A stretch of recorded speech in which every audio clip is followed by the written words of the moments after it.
All right. Hello. Hello. Oh my gosh. Hello. Good morning.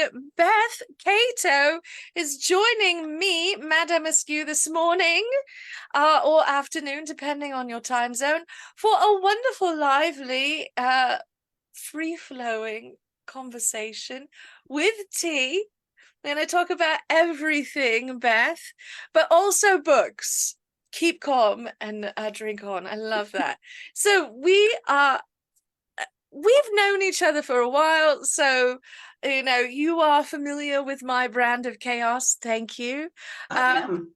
and you are so generous to join me for the inaugural Sip the Tea. So thank you for being willing to pop in and be part of this nonsense. Oh, I have to admit, you inspired it a little bit. So it's not your fault, but you were an inspirational force because I really wanted to be able to have a chat with you and talk about your books and baking and cheese and cats and Final Fantasy and all the things. And you've moved. Yes, I have. Quite a drastic move geographically and climate-wise. Yes. Oh my I'm in goodness. Minnesota now instead of Arizona. Do you have snow? Is it already doing that?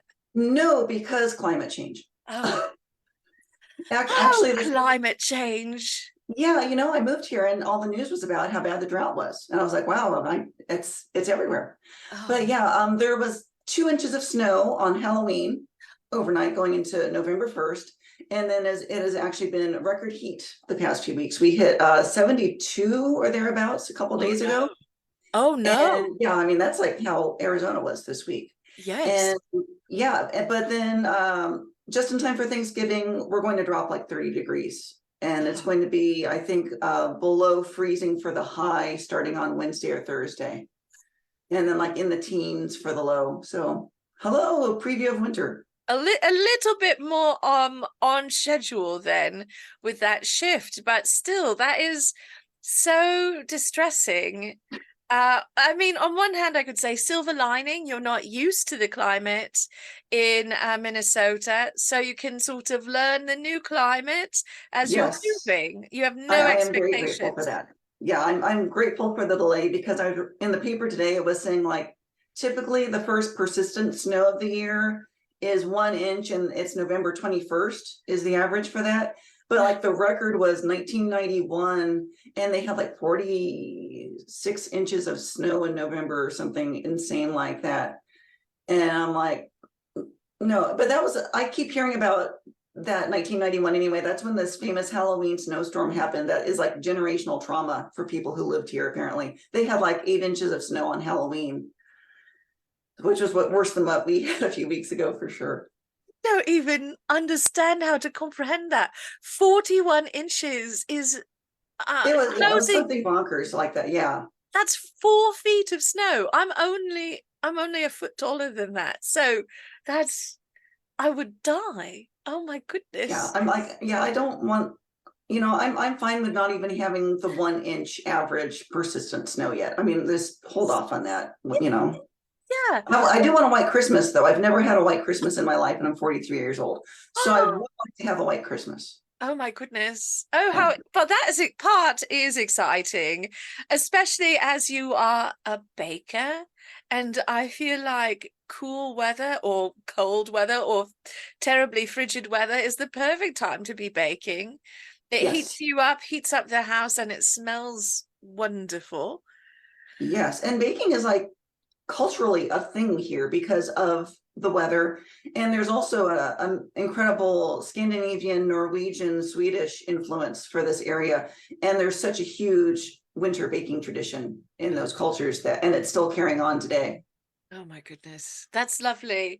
Because you were sort of the baking sovereign when you were down here. Everyone knew, ask Beth about baking. And I know Scone Mistress is with us and she has a baking question waiting in the wings. So, but I loved your biscuits that you bring to conventions Yeah. and all of your experiments with like baking things on the sidewalk or the hood of the car because you can really do that here. But you were sort of, you were radical. You were a revolutionary. You were out there baking, whilst the rest of us were like, you turned on the oven Yeah. all Yeah. the way? Yeah. But now you're in a sort of baking mecca. So Yeah. you blog about baking, you share. Honestly, if you've not, to everyone, if you've not checked out Beth's wonderful website, the Bready or Not blog, with all of these wonderful recipes, love yourself, treat yourself, go to the blog. You make me want to bake all the time, Beth. Oh, It well, thank looks you. so good. I regularly save recipes. I'm going to make that. Have I? Have I made it? No, but It's hope not too springs late. eternal. You It's can still not. do it. I mean, the hope, yeah. And we're getting into slightly cooler temperatures, so Yes. maybe. But now that you're in this baking mecca and an apple mecca too, I've been loving Yes. your apple adventures. What's something that you're really excited to try baking or learn to bake that's sort of a regional thing?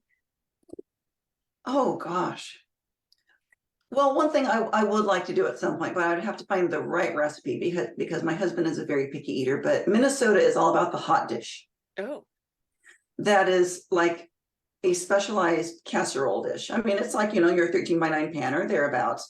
And you have, your meat, your sauce. It's the kind of thing where, as a kid, I think about, you have your noodles, you have your meat, maybe here tater tots are big, but you get your crisp topping with cheese and you bake it, and that's your hot dish. And apparently there are about 1 million recipes out there for it. But my husband doesn't like mixing a lot of ingredients, so Minnesota may kick me out when people hear this, but I haven't yet to make a hot dish.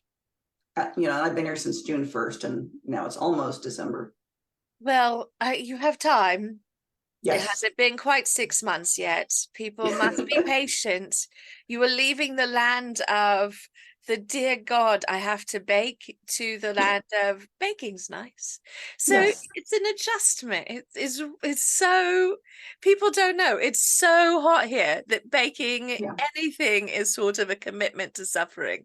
So Well, and that's why every summer I tried to post non-baking sweet recipes, like, like microwave fudges. I have a whole bunch of microwave fudges on my site, things like that don't make you use the oven or even the stovetop, and just kind of streamline. And I mean, it's great to have those when you need something ready in a couple hours and you don't want to turn on the oven. But options are important. that's genius. I have followed your blog for a long time. We're not going to talk about how long, but a period of time. Okay. And I follow your social media and I watch for your recipes. I never put that together. I never connected the dots that your summer recipes But were the I ones you always did try and have get to a make. couple in there. Yes, not all of them, but there are a number mixed in there. And I say, hey, this is a good recipe for when it's hot. And yeah. So good. I love that. So now you get to do some sort of, thinking about what you'd want to, how you'd like to sort of judge that experience as you're here in the north, the coldish, coolish, maybe future cold north. It's very exciting. I know Scone Mistress is like, I need those recipes. Obviously, you should. I know you already read Beth's blog, Robin, but Robin has a question. I'm going to throw that out now whilst we're talking about baking. And it's going to help us talk about cheese as well, because that's our other favorite thing is Absolutely. cheese. And so Robin found these little sweet Stollen crackers at Trader Joe's. I saw those on Instagram just the other day. Okay. They Yes, look amazing. I'm they like, do. oh, I need to go. And she says on the box they're shown being dipped in a cheese spread. And but each cracker has a dusting of powdered sugar. So can it only be a sweet cheese spread? Do good sweet cheese spreads exist? What do we do? How do we enjoy this stolen cracker that has stolen our hearts? So thank you. Thank you. That was You terrible. you you get a gold sticker for the punnery. Yes. Thank you very much. Well, to me, I think a good dip. I mean, yeah, I don't think you'd want to do like, a Lipton onion sour cream dip with that. I mean, that wouldn't, though sweet onion can work very well. Caramelized onion cheeses can be just exquisite.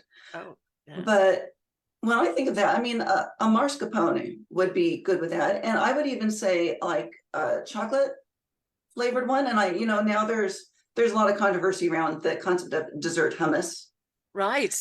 But something like that might even work very well with those kinds of crackers. Oh. Get like the chocolate flavored hummus, or I think there's even cookie dough, things like that. Ooh. And I think that would work very well without being, I think, overkill and sweet, because you wouldn't want to be dipping into like confectioner's sugar mixed with cream cheese, like you might bake onto a cheesecake, bar or something like that. You would want something that had a hint of sweet and flavor, but didn't go too deep into it. How do you feel about a little goat cheese or something like that that you could put fruit with that pairs nicely with a sweet but is a little bit tart? A goat cheese could work well, and it really depends on the brand as far as the depth of the tartness Mm, too. I mean, there's quite a range there. Some people are very against goat cheese because they think, oh, they're all really tart and goaty, yeah. but it really depends on who makes it. And again, you have lots of flavored goat cheeses out there too. Some are more successful than others, I would say. Yeah, yeah. I wasn't a big fan of like the everything flavored, using the everything bagel mix with goat cheese. I did not like that combo. And Aldi has some really good goat cheeses right now. So if you want bargain goat cheese, go to Aldi. I mean, they're great for the artisan cheese overall. Ooh, But some of them are like, they had like a gingerbread goat cheese that was like, the flavor just was yeah. off. That But doesn't sound good to me. I love goat cheese. I love it with fruit. I mhm, don't think I would like it with those sort of warm spices, actually. So, yeah. And again, I mean, some brands handle it better than others. And that's the same with any flavored cheese. There's among the cheese industry professionals, a lot of them actually look askance at the flavored cheeses because they see those kinds of flavors being used to mask poor quality cheese. uh, I mean, that's the same in the world of tea.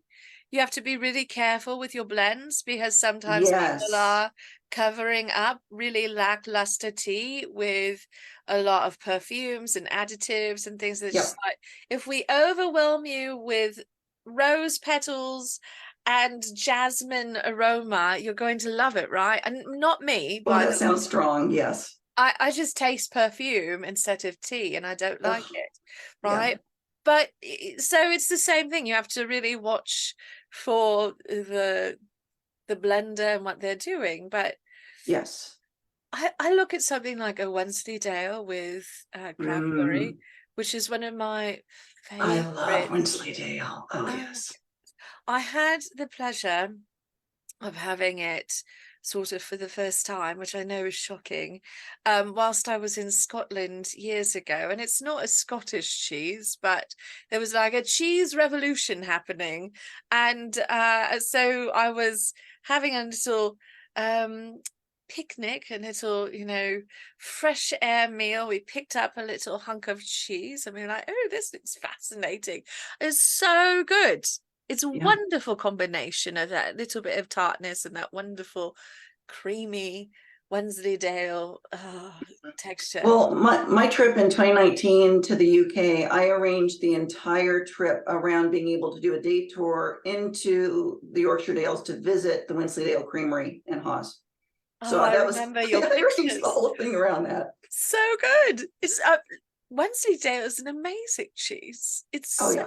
delicious. But that's also a very modern cheese. Right now, there are actually a lot of makers in the UK who are trying to revive the original Wensleydale because so many of the old cheeses in England and Scotland and Wales and throughout that area were lost with industrialization Yeah. and the complications of World War I and World War II. Right. And then it went all to commodity cheeses, and everyone who still had a dairy had to send their cheese to the great big bucket with 1,000 other dairies, and that whole terroir was lost.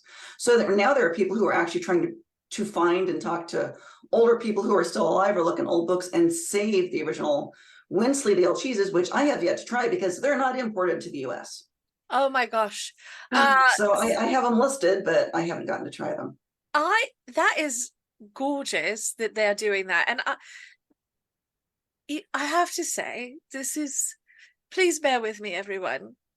King Charles, of very ill-fated name. That name is so unlucky. What is he doing, Yeah. even keeping it? But he's not my favorite royal ever. I'm not a royalist though, so don't think that I like have some great love affair with royalty.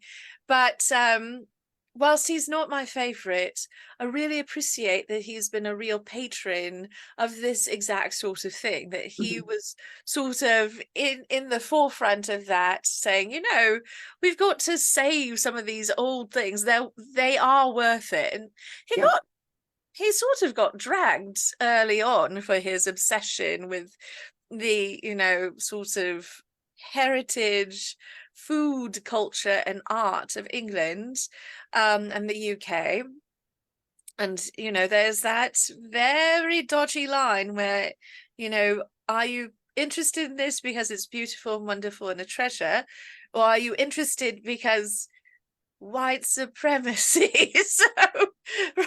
There's But I always, yeah, yeah. and with a royal family like his, it's a good question. But I think for a lot of us, it's because there's a beauty in these older traditions, and they are worthwhile. And there's a tragic quality to when things are lost because of homogenization and Yes. the death of a generation or two, really, Yes. with between World War I and World War II, and just the disruption of entire communities and cultures.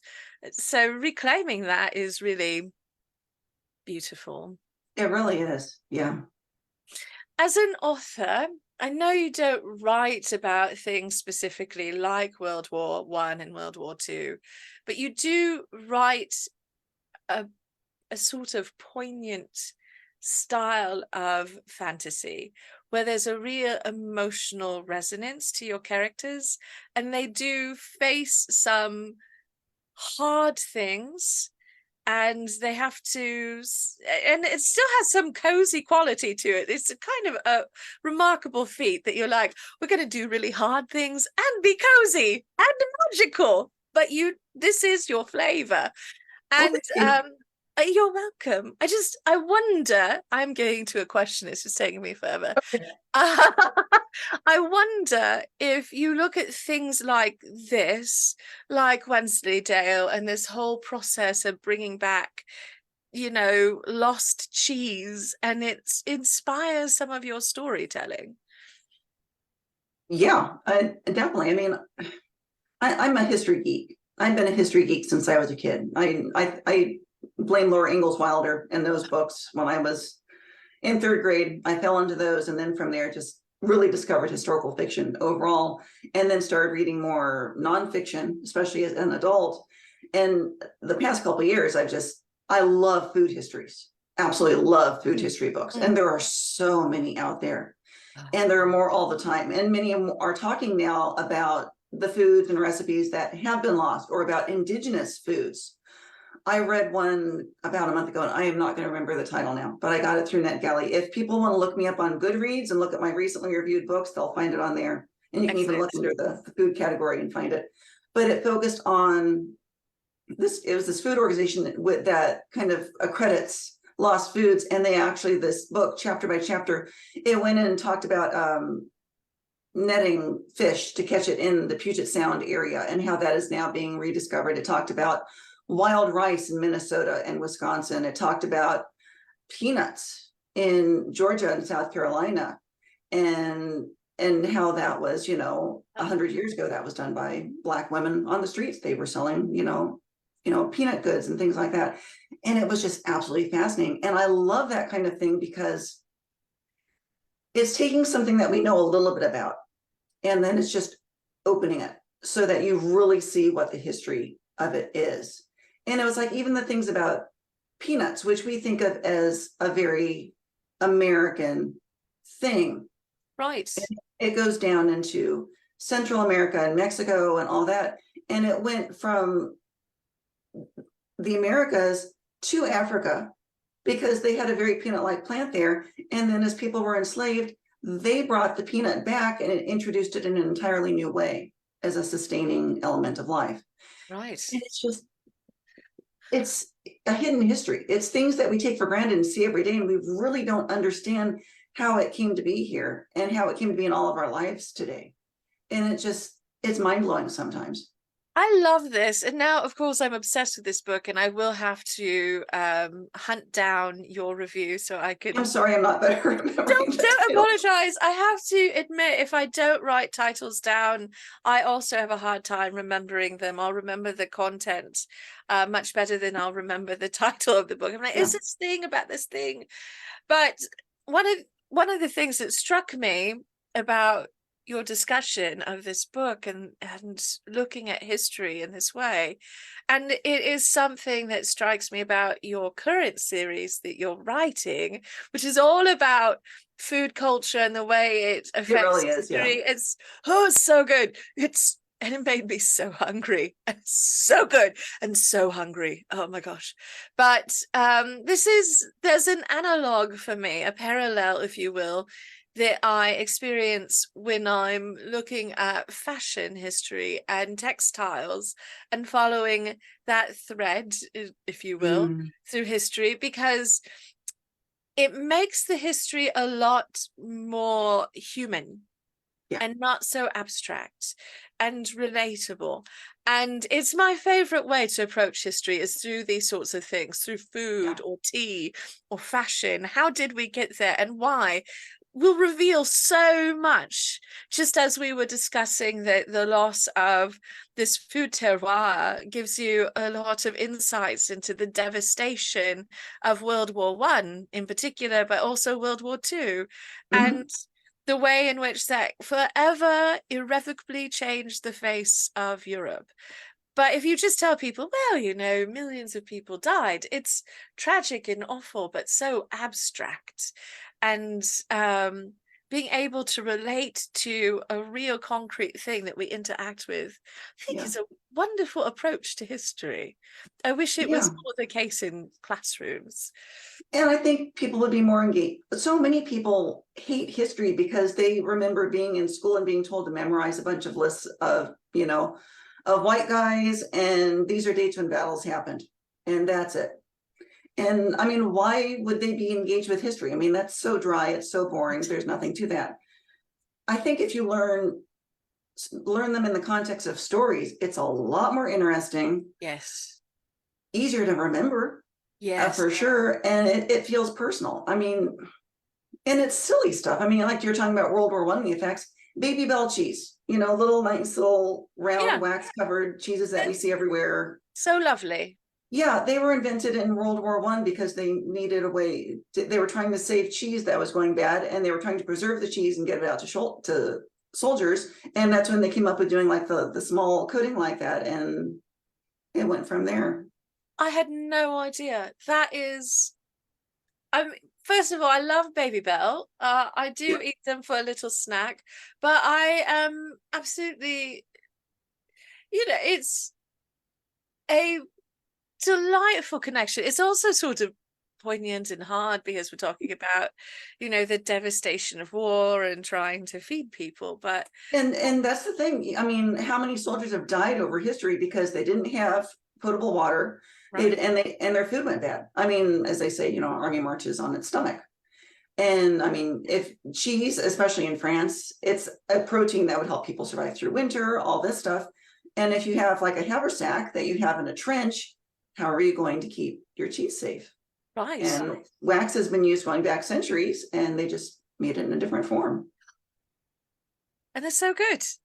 And here we Yeah. are. We are benefiting from this advancement forever. And it's, as you say, a technique that's been used for centuries, but it just is that simple shift makes such a world of difference. I also love that. And it's to come back to books, because we're going to keep coming back to books. You're an author and I'm a reader, and we're both weird, arty people. This is how we live Yes, our lives. that's how we're But bonded. right, yes, cheese and books and baking and And tea cats, and and yeah. cats, all the things.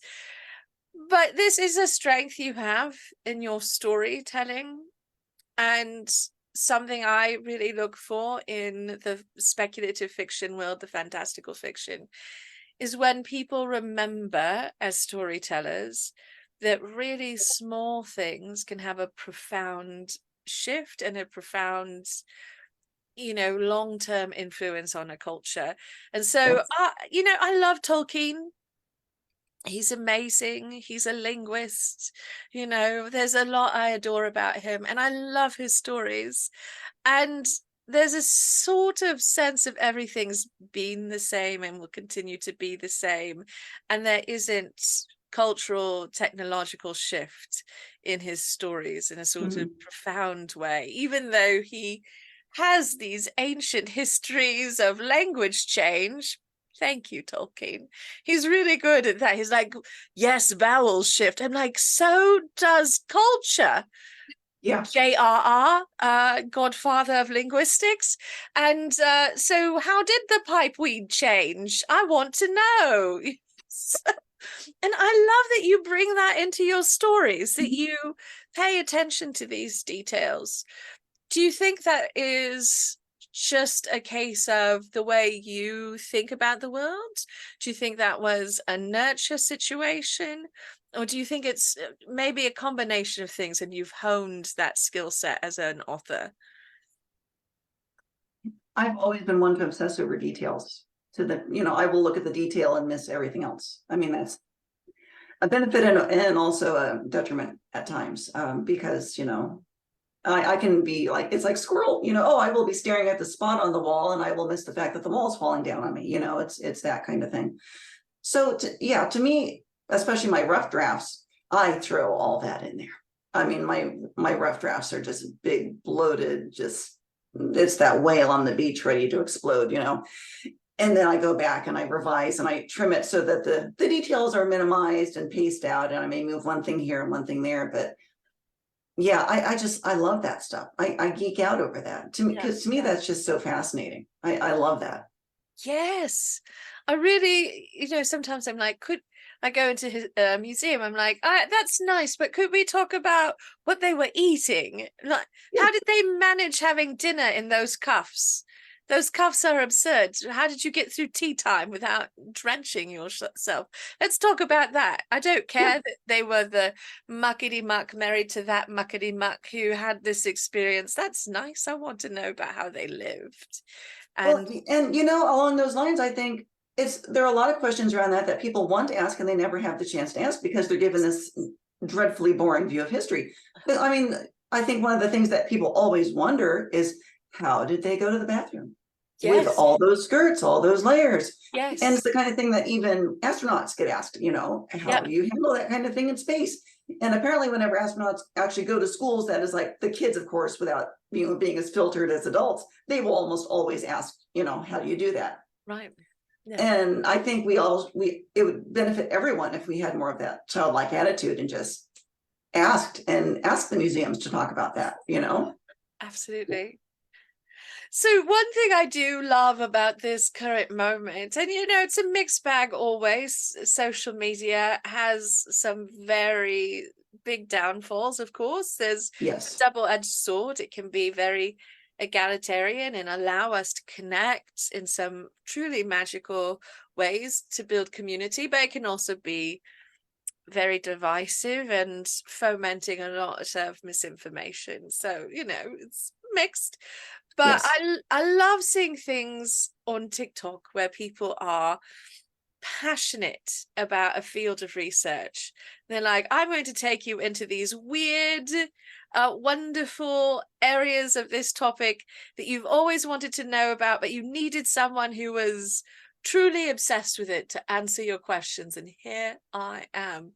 And it's Mhm. exactly those sorts of things that we don't or haven't traditionally gotten in the Academy of History and Yes. Museum. But it's making a shift because I'm starting to see museum shows put on that have a little bit more of this curiosity and wonder built into Yeah. them. And I think that is such a good shift. It's I beautiful. just, I want to see that go to schools. Yes. That's where we really need to see that. Yes. But of course, in this age when libraries are being attacked and books are being taken off the shelves, I mean, that's all the more problematic, unfortunately. But that's our exciting times. Yeah, it is. Exciting, somewhat terrible times. But you're an author and you write stories that have exciting, terrible times in them. I do. And normally, I don't want to spoil anything for anyone, but normally you help your characters sort of work it out and survive. Not always undamaged. Sometimes, whew, listen, I'm still, emotionally processing the end of 1,000 Recipes for Revenge, which is your most recently published book, and it Yes. is, oh, it's so good. But do you, as a storyteller, do you find some hopefulness? Are you able to imagine, we're on this difficult path, but you have some optimism for the future? Yeah, I want stories to be realistic and hopeful. And I think with my last two series in particular, my Blood of Earth trilogy, and then my current series with the Chefs of the Five Gods, one of my intents with those books is to show that disabled people may have disabilities, they may have pain, they may need to find modifications, accommodations to get by, but they can still be heroes, they can still be heroines, they still have a right to exist. Mm.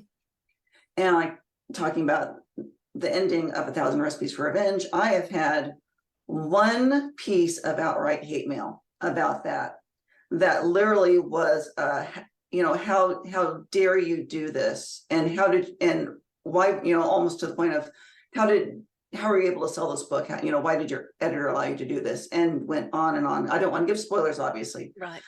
but it was very ableist, I found, and I tried and I responded to them. Normally, if it's some kind of hate mail, you just think, oh, it's a troll, and Yeah. You let it and you go. ignore it. But in this case, they felt very strongly about that, and they were offended by it and hurt by it. They felt almost like a betrayal, like, how could you let something like this happen to this person? And I respect that. And so I responded, and I tried to respond very delicately, saying, yes, this happened. It was terrible. But there's a second book, and this is kind of, this person goes through this, and they are still a hero. They still have agency. They will not let this disability stop them, just as real people should not, it's hard. It's very hard. Yeah. But these people still exist. They should not be hidden away out of view because they're unpleasant to the eyes or anything like that. Right. So that's how I tried to phrase my reply. And they never replied to me again. And it makes me wonder, did they realize that they responded in the heat of the moment? And, and were they embarrassed? Did they just delete it? Were they still mad? Who knows? But I felt like I gave the reply that I needed to. Yeah, and it was a thoughtful, honest reply. Mhm. Frank, we've been talking a lot about history this morning, but frankly also rooted in an understanding of the history.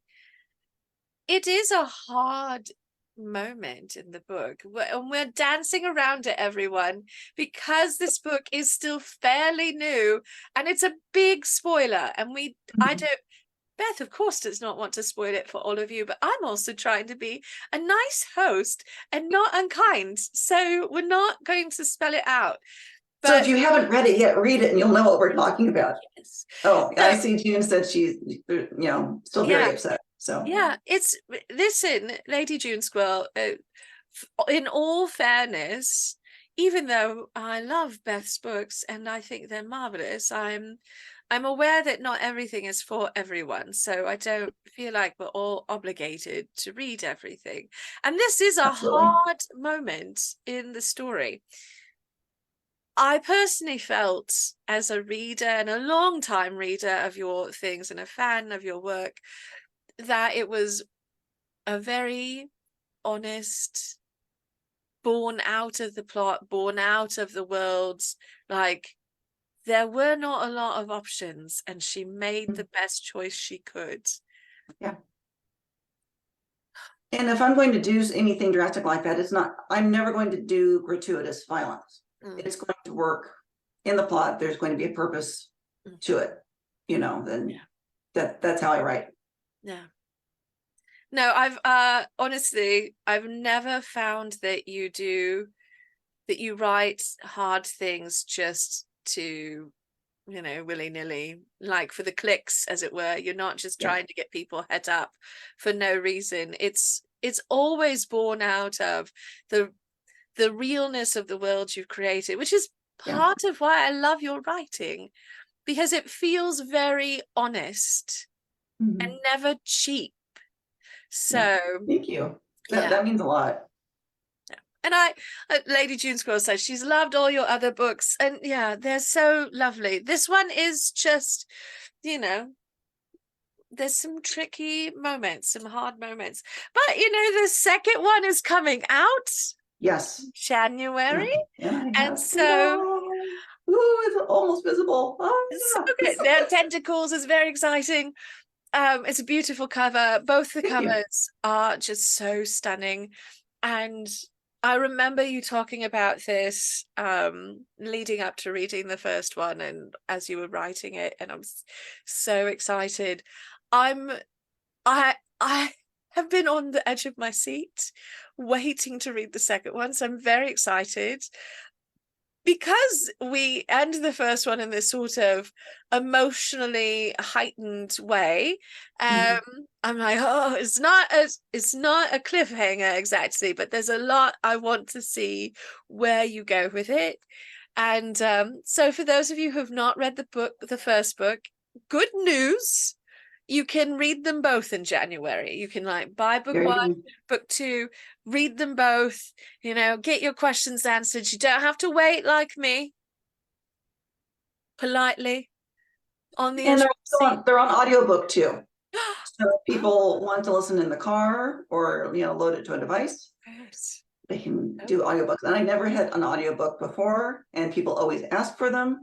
So I am thrilled that is an option now for people who need that for accessibility or convenience. So, I don't want to plumb depths you do not wish to plumb, but I want to talk a little bit about disability, if you're comfortable with that. Okay.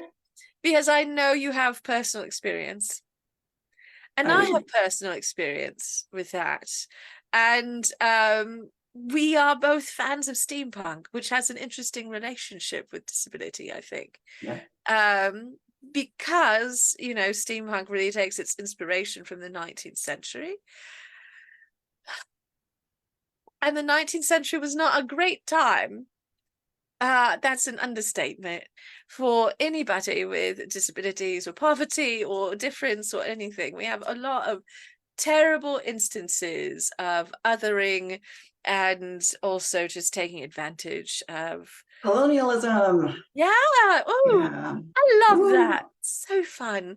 And the steampunk sort of answer to disability has seemed to be, we'll give them mechanical devices. That's not quite how you approached it yourself in your writing. How do you feel about that? What are your thoughts about that in the, sort of context of steampunk? Devices are one way to handle it. In Clockwork Dagger, one of my leads, Alonzo, he has a prosthetic leg, to the knee. And I address that to a degree, but being that he's not a point of view character, I feel like if I wrote it now, I might go deeper into that, honestly. But I think it becomes easy to think of, add a device, add a weapon, pew, pew, pew, that can become, sounds like a bad pun, but it can become like a crutch in that sense, because it becomes almost a trite substitute for trying to do real work to change the larger issues. It's, yeah, it can only do so much. Now, of course, in some books, you are talking on more epic scale and more social dynamics, and there are bigger things going on. So different books handle that different ways. But I think it becomes easy to think on too small of a scale sometimes, or on a large scale that's just not realistic. Right. And I know steampunk has been accused of that too, that it's almost too fanciful in some ways. And I've read some books that I think, yeah, this is, how many robotic Queen Victorias can we have in this genre? Right. Or robotic lizard Queen Victorias. That's a one out there that's floating around. Yeah. Yeah, I think I read that too, but it's been a while. Yeah. But yeah, there were a lot of robot Queen Victorias in the books. I think I remember at least 3. Mm-hmm. Yeah. And why would that become a trope? And I don't think they were ripping off each other. I think they each came up with it on their own because, humanity is kind of funny like that. We can kind of get brain share without actually sharing brains. Well, yeah, and there's a quality to Victoria, I think, that lends itself to It's so easy to become a robot. Right, she's so cold and distant and emotionally reserved and like stiff upper lip. Just make her an automaton. Yeah. Oh, I like this. Lady June Squirrel says, "Why keep her alive?" Yeah, right. There's an alt history twist. Yeah. Yeah, right. Oh my goodness, Beth, I do want to give our friends here an opportunity to ask you some questions as well. For those who are watching on Facebook, we have a live audience with us from my wonderful Patreon community, without whom we would not be doing this event. So thank you to my Patreon for allowing me to faff about on a Saturday morning with one of my favorite humans to talk about all sorts of things, history and books and cheese and tinned cheese and wax and baking and Minnesota. Before we got started, we were, rambling on about the state of the publishing industry too. As there's so much we could discuss, Beth, and I still want to have our grand secret society of cheese masters who use cheese for divination and magic, because I love a secret society. Very keen on those. Apparently it's my obsession. But I want to give everyone a moment to ask some questions. And if you're asking questions on Facebook, I'm going to take this time to go check in and see what you have to say there as well. But this is my little hint that if you'd like to be a part of these as the audience, the live audience, you should join the Patreon. It's only $1. So hint, hint. Yeah, hint, hint. The kitties would thank you, and so would I. So Lady June Squirrel, dear Scone Mistress, Argent Peacock, if you'd like to unmute yourselves. If I see that Scone Mistress already has a question in the comments. She'd like to know if you've come across any recipes for julekake, which I'm assuming is Christmas cake, Norwegian Christmas bread, rather, that Lady June Squirrel used to be given by Norwegian neighbors. Julekake. And everyone, please forgive my terrible Norwegian accent. Sounds good to me. Oh, thank you. Hello, June. I wanted, and you can spell it too. Well, that might help people I actually had to look it up. I remember eating it. I don't think I ever made it, but all those church basement things we went to at the Lutheran churches. Oh yeah, we were always eating the julekake and the lefse and anyway, where in Minnesota are you? I asked that question on Facebook before I tumbled to the fact that we were actually on Zoom. I am in Red Wing, so I am about 2 miles from Wisconsin, right on the Mississippi River, and about an hour from the Twin Cities. Yeah, south of the Twin Cities, sort of.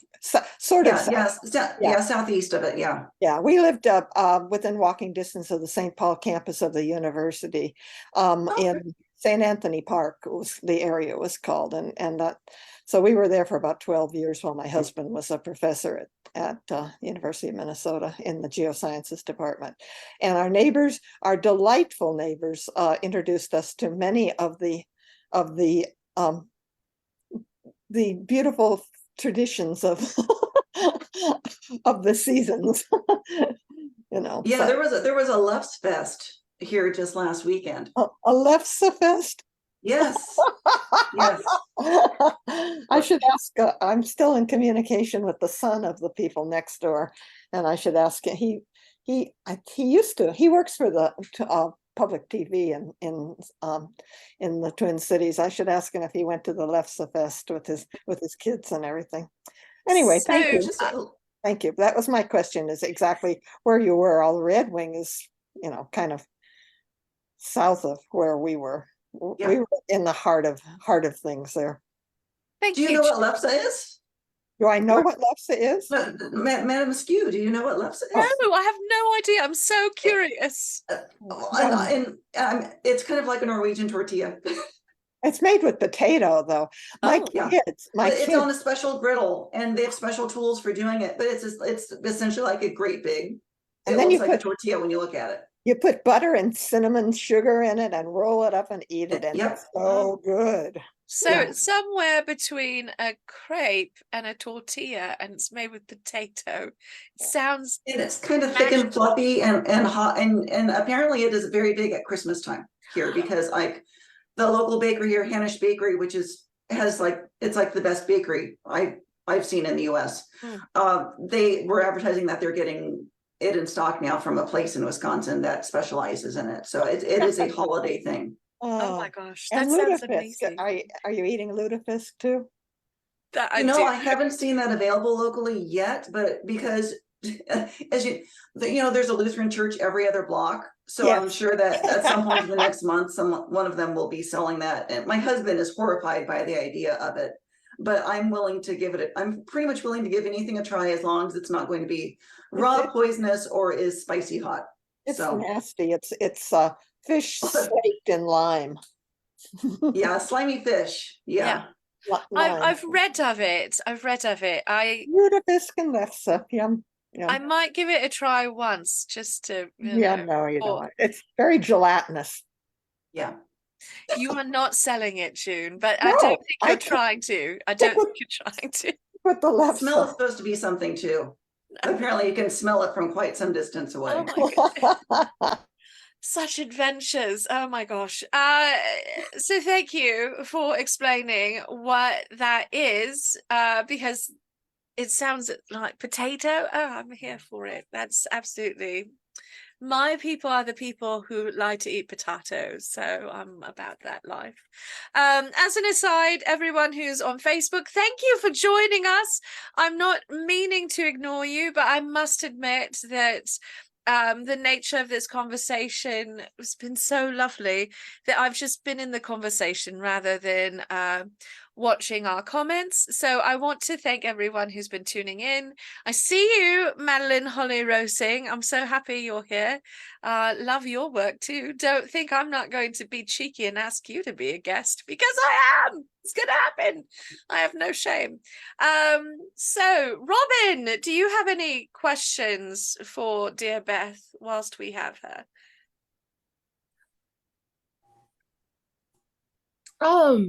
I suppose I'll ask if you've ever made kranzakakya. Pardon? Kranzakakya.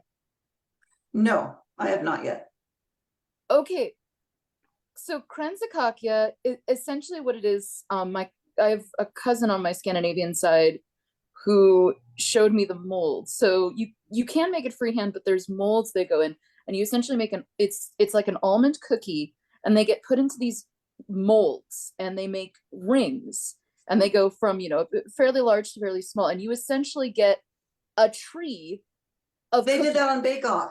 That's where I knew the name. Yeah, they did that on Bake Off a couple years ago. A freeform one where they were just rolling it out themselves on there, but you can actually get molds, and essentially it like makes a Christmas tree. And I'm like, I'm like, my child is going to grow up with this, because I'm like, yes, this is going to be a thing. I'm going to make it a thing every Christmas. We're going to bake these cookies That's and awesome. then make a Christmas tree out of cookies. Oh my goodness. That so I remember that moment on Bake Off. Now, thank you. I was like, what is this word and what is it? Now that you're in Minnesota, Beth, I may have to start learning Norwegian or add it to the list.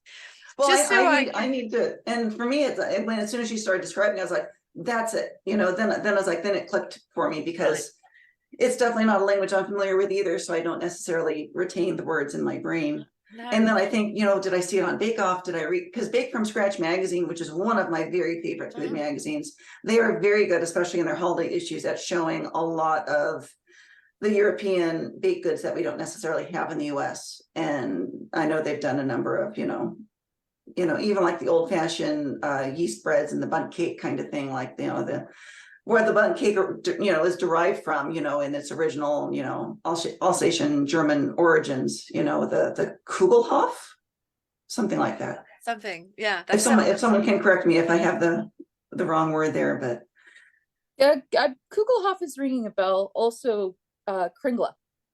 yes. Oh, Yeah. Kringla is delicious. I have to admit, full disclosure, I love a bundt. I love bundt cakes. Oh yeah. Probably to an absurd degree. And Bread or Not has lots of bundt cakes. You have posted a few bunts over the years. I'm like, ooh, I'm going to send you a picture of one of them, but I have a number of bundt molds because I love bundt cakes. And I believe you know Kevin Style, the airship ambassador. Yes. Yeah, he's such a cinnamon roll of a human being. I love him. A few years ago, he went on an adventure of creating a Victorian 19th century cake molds. One of them, he wanted to bake with them. I think we talked about this in a past event. I think it was one of the conventions we did together. Was. Yeah.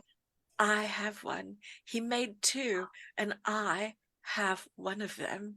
Oh, wow. That's so cool. It's so beautiful, and I really need to bake with it, but it needs to be like winter time because it's going to need a long bake because it's taller and deeper than our normal buns, and you know, I just want to make sure that I have success. But so you need to bake it in the month and a half of Arizona winter, basically. Yes, that's right. It must happen probably in January or like January 3rd, something like that. Right. Yeah. Very brief window of being cool enough. It's gorgeous though, and I will take pictures and share them because bunts. Yes. Right. See, it's dangerous for me because I had the horror of having to pack up all of my kitchen contents earlier this year for the move. And my kitchen now is much smaller than the kitchen I had before. So space is an issue, and figuring out where things go is a big issue. And yet we live like an hour and a half away from the Nordic Wear factory that has a factory store. And I'm like, I really want to go there and shop. And yet I have absolutely no idea where I would store it. Oh no, that's but that's terrible. I would want to go nuts in there because it's there, it's on the map, you can visit it, they have a store. But then where do I put it? Yeah. Right. Oh my God. But I love the Nordic Wear. They're so good. They make such beautiful baking dishes for buns. I love their buns, but they're not just buns. They do all kinds of pans. And one indulgent, just yesterday, I bought a Nordic Wear cookie stamp at a local shop here in Red Wing because I've wanted a cookie stamp for years. And you can't find those in Arizona at all. No. So I have a cookie stamp now. It has a little snowflake impression to it, so I can use that coming up. But yeah, so they do all kinds of pans from Nordic Wear.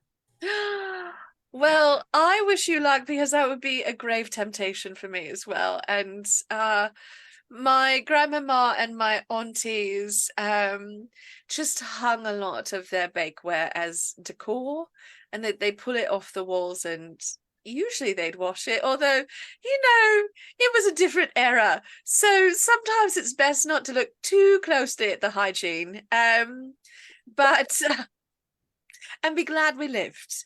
So Alicia, before Beth and I go too deep into bakeware territory, do you have a question for Beth today?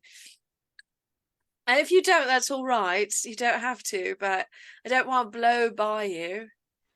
No, it's okay.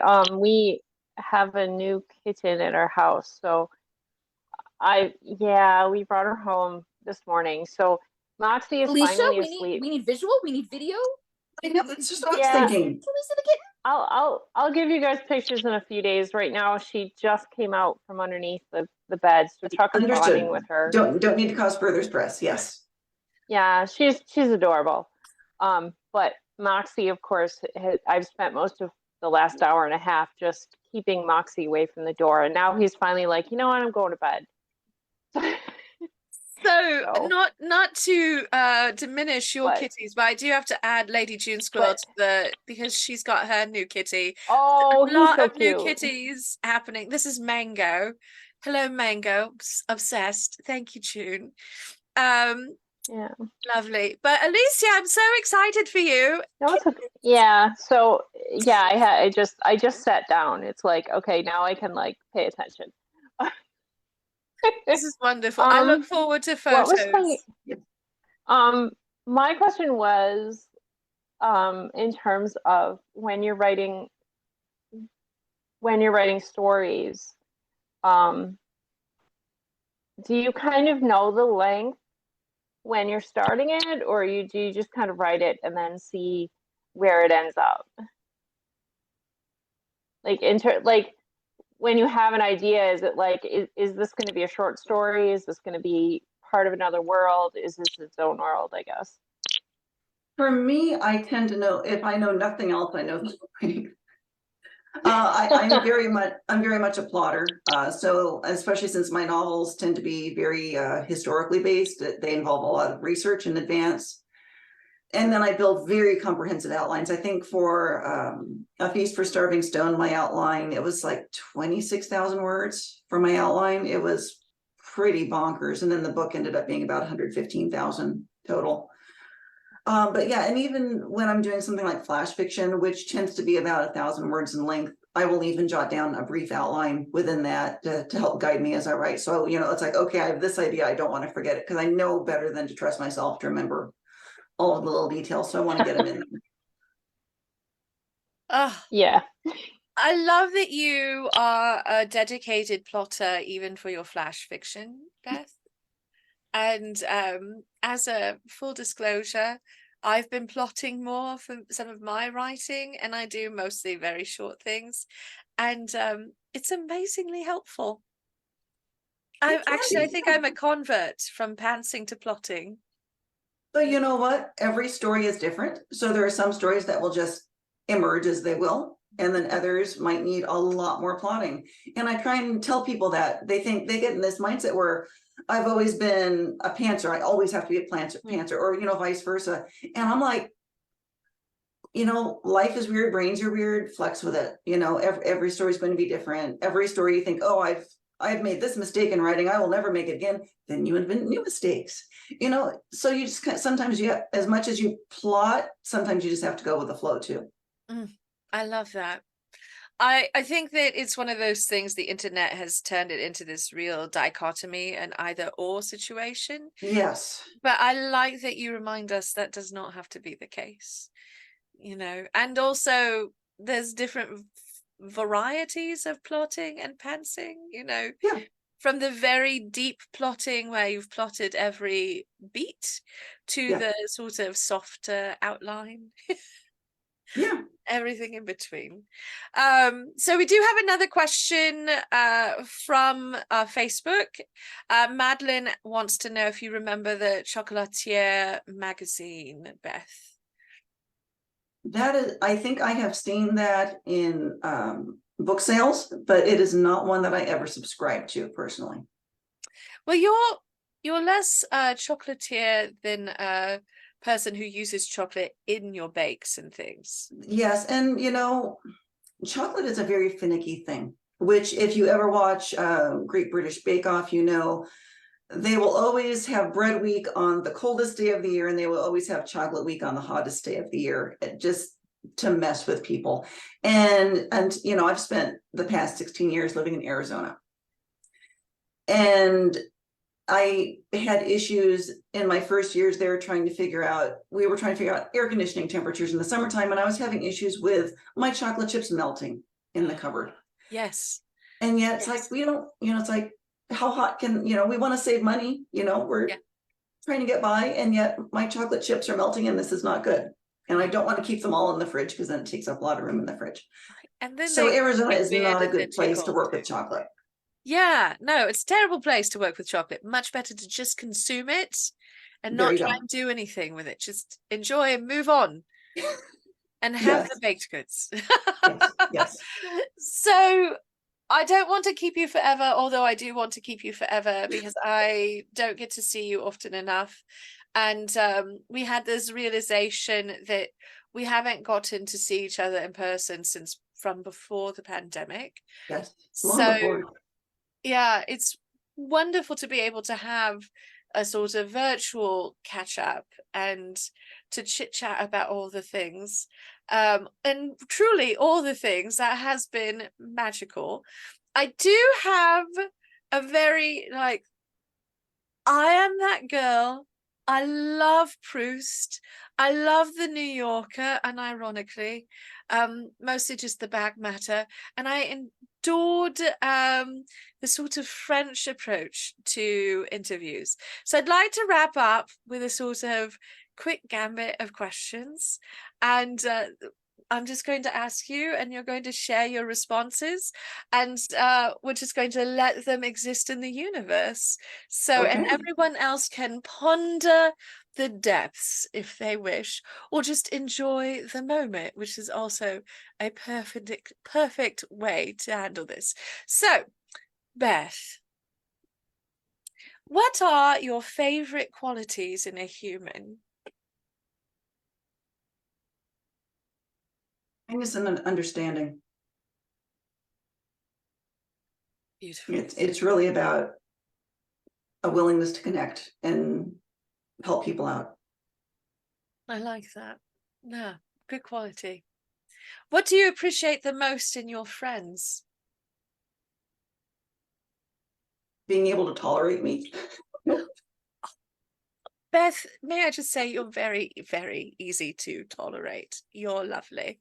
Well, to be fair, we are both quirky artistic types. That's true. And I have found over the years that artistic people tend to be more tolerant, and that, you know, we can tend to know our people, you That's know, true. and support our people. And Very there's a fair. reason why we form enclaves, because Mm. we realize the rest of the world is not very nice to us at times, and not very understanding, and thinks, oh no, you're supposed to be an extrovert. You know, No. extrovert is good, introvert is bad. Mm. Yeah. And, you know, lots of gobbledygook like that. Yeah. So yeah, a lot of people don't understand me. A lot of people, you know, can't relate to me. So, and that's very awkward for me. It's like, no, give me something I can talk about, like my special interests, like books and cheese, and then I can talk forever. Right? Yeah. It's perfect. But put me in a small talk situation, and it's like, oh, nice weather today, huh? You know, and it's hard to go beyond that. So I mean, yeah, I know that I have had people dislike me over my life, just instantly, just I grate on them, my mannerisms, my ebullience, my enthusiasm for topics. I can be very childlike in that way when I'm, you know, I don't hide things very well. I wear my heart on my sleeve, and some people really don't like that, or they think they need to crush that heart because it's on a sleeve. Yeah, I've run into similar experiences. I am a very effusive person when I'm excited about things, and that can make people really uncomfortable. And I just think that I'm a little sorry that they can't feel comfortable being effusive about the things they love as well. Yeah. So, and I saw Robin just made a comment that, you know, about neurodiverse awesomeness. And yeah, I would say that having only been diagnosed as autistic 2 years ago was very freeing in a way, because I'd been taught and told for years that you have all of these, you're depressed, you're agoraphobic, you're yada, yada, yada. And then having the understanding that, yes, I am autistic, it makes a lot of things make a lot more sense. And I realized that my behaviors and the way that I do express myself, there's a whole community out there that is autistic who's much like me in those ways. And that's very comforting. It's lovely to find your people. And there's a special power in having a name or an understanding of what's going on. So yes. And an accurate name after years of hearing other diagnoses that are purposefully negative. Right. Yeah, Yes. and making it my fault.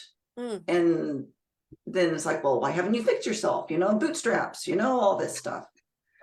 Yes. And then to understand, like, no, I've always been this way, and that's who I am. And clearly, I like that. And you are beautiful. Thank you. So, up next in our gambit of closing questions, we did go deep on that one, which I love, by the way. It's great. What is the virtue you strive for the most? Oh my, talk about deep questions. The virtue I strive for the most. Yeah.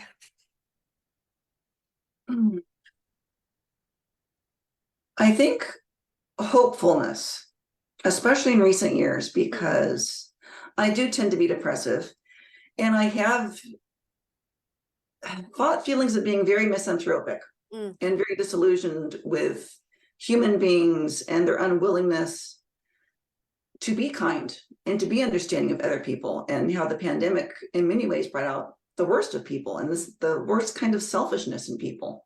Yeah. And that is so sad and so discouraging. And you think, my gosh, we've made these incredible advancements in technology and all this stuff. Why are we still doing the same stupid crap that we've done on repeat for centuries? It's like it's like you're talking about Tolkien and civilization never progressing in some ways as it should. In some ways it feels like that, I feel like that with humanity. Right, maybe Tolkien was really onto something. So in some regards. In some regards. Love you, JRR, but we have some notes. All right, what is your ideal occupation for an afternoon?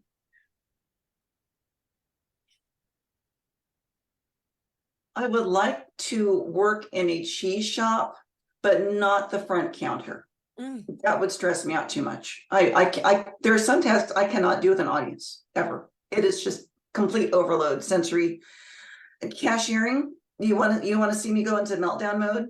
Make me a cashier for a shift and see what's left of me at the end of the shift. I will become a frazzled nervous wreck. I cannot do some things, but I would just love being surrounded by cheese and reading things. And I on Instagram, I follow a wonderful fellow who actually follows me in return, which I think is really cool. But he works in the Murray's Cheese Caves. Oh, Murray's. Yeah. And so posts about just these deep historical dives about the chemistry of cheese and the work going on.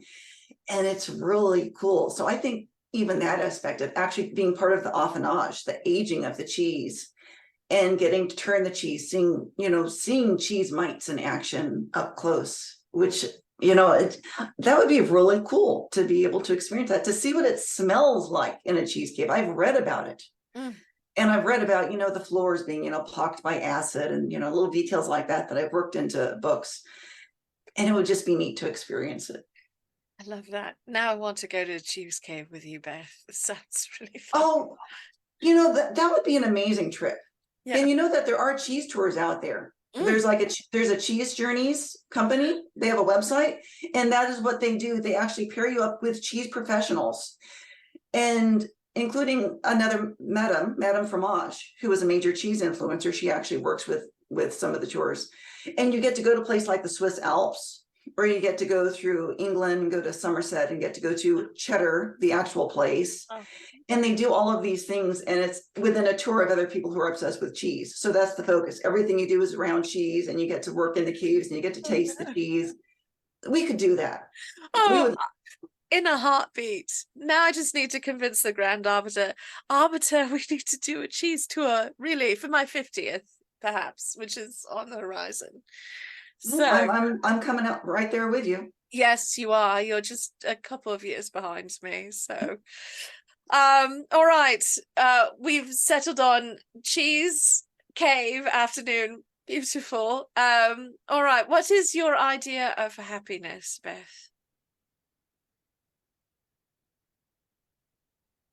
I think in terms of like a scene. I think of like hanging out with my husband, you know, watching Jeopardy or watching something fun together, and like a cat on my lap. Yeah. And like being warm and cozy and together, and just the peace of that moment. Lovely. And an antithesis to that, what is your idea of misery? Cashiering. Cashiering. I felt like you sort of answered it earlier, but yeah. Yeah, you know, and driving. Mm. Driving is very hard on me. That's my biggest concern with being in Minnesota. Is it was very hard for me to start driving anywhere at all. Like literally, I went a month and we'd been here a month and I'd driven like 3 times. It was easing myself into like, oh goody, I went to Aldi today. I did the 2-mile drive to Aldi. Yay, me. And I'm very worried about handling the snow and the ice, and you know, other than just physically my body being able to handle it, being able to navigate driving, because driving is so hard on me. And in Arizona, it was like I got to a point where I could pretty much securely drive within like a 20-mile radius and mostly hit my grocery stores. It was like when I was driving, I was either going grocery shopping or getting my son to therapy. That's why, you know, I would go out. And here we're a bit further removed from larger cities and larger shopping. It's an hour to Costco, which I don't like. That is one thing I really miss, having Costco a bit closer. And it really sucks. We sold our house, and the Costco that was being built near us opened a month after we moved away. And it was 2 miles away from my house. I would have had Costco that close. And now it's an hour drive to Costco and Sam's Club, and it makes me sad. But Costco, you need to listen to Beth and build one closer. Costco. Yeah, come to Red Wing, please come out closer to Red Wing. Yes. So but I mean, in the winter, it's going to be a challenge for me psychologically just to make that 2-mile drive to Aldi. This is going to be a process coming up, and it's scary. And I do not like driving myself. I will give up the driving responsibilities in a heartbeat, and big city driving and all that is just a no-go. It's like my last year or so in Arizona, there was a cheese club that I loved being part of that required a pickup in Tempe. And I was in Buckeye on the far side. And I did it for the cheese, but it was literally like I would get there and I would park and I would have to sit there about 10 minutes to stop shaking, to stop crying, put the mask on. Like I am neurotypical and I am not having a complete nervous breakdown because I just did this drive to go in and get my cheese. Well, you did have to traverse Phoenix proper to do that, and the And traffic I did. there is. And I was doing it in typically what would be a lighter time of day for traffic. I mean, you know, about 9, it would open at 10 o'clock in the morning, and I would be there pretty much right when the shop opened. So it was only one time was there like a sequence of traffic accidents that really delayed me.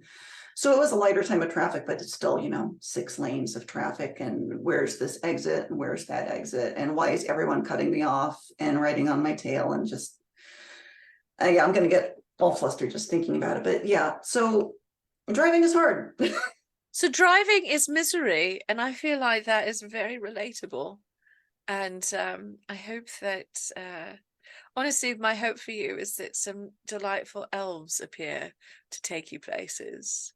That is my dream. I'd also like that for me, thanks. So last question, and I feel like this is a perfect finisher after talking about misery. What is your favorite swear? Oh gosh, that's when it comes to profanity, I am not one who curses. You are not. I am not, and I was raised to be that way. But I do like creative substitutions, and one that my husband has used for years that I do love is fiddlesticks. Fiddlesticks. It's very satisfying. It's it has a mouth feel to it. It's just a wonderful word. And so I do love fiddlesticks. Oh, so as a follow-up, I ran into a term when I was preparing and researching. I did research, even though I didn't really need to do that much. So I'm going to be ready for Beth. There's this term euphonia, which is sort of the linguistic study of just the aesthetics of words and sounds Yes. and how they feel in the mouth. And I never felt more seen in my life, because I do have favorite mouth feel from words, and Yeah. fiddlesticks is a very satisfying. Yeah. Well, and then like my very favorite word that I've taught many people over the years, and I learned it from the wonderful British comedy Are You Being Served? It is the German word Bustenhalter. Ooh. And I love the word Bustenhalter. It means bra. It's so much better than bra. And it's just Bustenhalter. And it became a code word for me and my grandma. And that's how I would literally call her on the phone and say Bustenhalter, and she would say Bustenhalter back. And that was how we greeted each other for many years. Oh. Until her passing. So it was a very special thing for us, because you know, she's the one who got me into Are You Being Served when it was on PBS back in the day. I love that. Yeah. That's So, beautiful. and again, it's that boost and alter. It's just, you feel it in the So mouth. good. It's so good. It's very satisfying to say. It's satisfying to yell out. Yeah, boost and halter. Yeah. So good. Listen, privately, everyone knows that I have a very colourful vocabulary and I do use profanities. I can. But I love that you are committed and still find swears, things to say, substitutes, minced oaths, as they are also called. I have a few myself, and the mouth feels very important in the Yes. world of minced oaths. It needs to be satisfying. It really does. Yes. No. Well, Beth, thank you so much for joining us today and joining me and going on this adventure. And a reminder to everyone, listen, you need to be reading the Bready or Not blog. If you're not, treat yourselves. It's wonderful. And then bake, because you should also treat yourselves. Beth's new book is coming out January 9th. January 9th. That's Yeah. right. Pre-orders are up. You can get the audiobook. Please remind us of the title of the new book. A Feast for Starving Stone. And I'll try and do the cover again. I don't know if it'll work. Oh no, it's a mystery, but it But- has tentacles. Yes, it has tentacles. Yes, and they play a major role within the book. And the first book is 1,000 Recipes for Revenge. Food magic. I recommend only reading the book when you have like a little cheese and fruit tray next to you. This is a book best paired with cheese, by the way. And also good bread. Yes. And or a good substitution for those who cannot do gluten. But yeah, I think, you know, something like that would really add to it. I have had so many people tell me that the book made them hungry, so I just put it out there. Do not read it when you're hungry. Just don't. No. Don't read on an empty stomach at 2 a.m. when you're like, I just have one more chapter. Then you have to get up and make a whole little charcuterie so you can finish that chapter. I may be speaking from personal experience. So, Beth, everyone, thank you so much for joining me for this little adventure, for sipping the tea and talking about everything. Beth, I'd love to have you back again in the future, hopefully to talk about more books, because I love talking about books. I hope so, yes. And But thank also you so much for cheese. having me. I'm honored to have been your inaugural chat like this. This was wonderful, beautiful. To all of our friends on Facebook who are watching, thank you so much for tuning in. Please come back tomorrow, because we have book club tomorrow. It's the weekend of books. Tomorrow we are meeting with our dear friend, my dear friend, Robert Darlane, who is a champion of cozy steampunk, which I love. That's a whole conversation right there. This is his cozy steampunk adventure, Copper Cove. So, I mean, there is some daring do, there is some inventions, there some stakes. There are some stakes. It is not the end of the world, but it's a little bit There's some moments, and all of his wonderful characters and found family. So book club is at 4:30 p.m. Pacific time. If you're in Arizona, that means it's 5:30 p.m. for us now because of time change nonsense. Time zones. Oh, so the thing, time travel, so hard. Of course, you can join us in Zoom, or you can watch the live stream on Facebook. But we love to have you join us in Zoom to bring your questions and chat with Robert. Regardless, you don't even have to finish the book. Just come out, have a good time chatting about a really wonderful, cozy book. Beth, you are a sovereign of writing poignant, harrowing, yet cozy, fantastical fiction.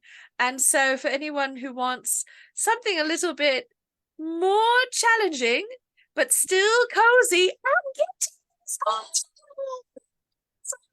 Cats, yay, cats. sorry, I'm like, oh no, it's a cat. I forgot everything else of just cats.